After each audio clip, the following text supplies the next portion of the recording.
и на главниот влез на библиотеката. Тие тревишта што беа тука се исчистени.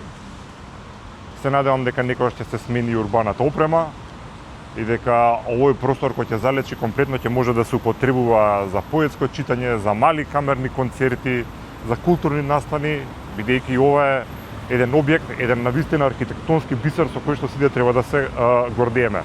Што не треба да правиме во оваа ситуација? Не треба да се обвинуваме зошто се чекало до сега, а мораше толку критики, толку години да почнете нешто да работите. На тој начин само ќе си ga префрламе одговорноста што правевте до сега, каде бевте до сега, зошто не критикувавте до сега. Треба да ставиме една точка, една граница и да видиме тука што ќе правиме понатаму.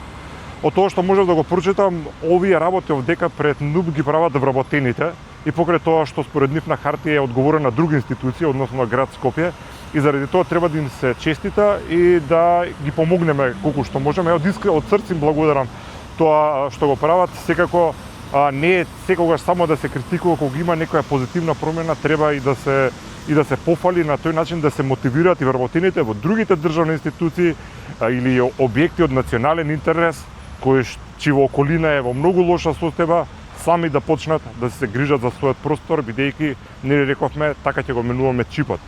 А тоа е тоа што треба да го видиме и тоа што го гледаме овие денови пред НУП. Тоа е тоа. Да живеа Македонија!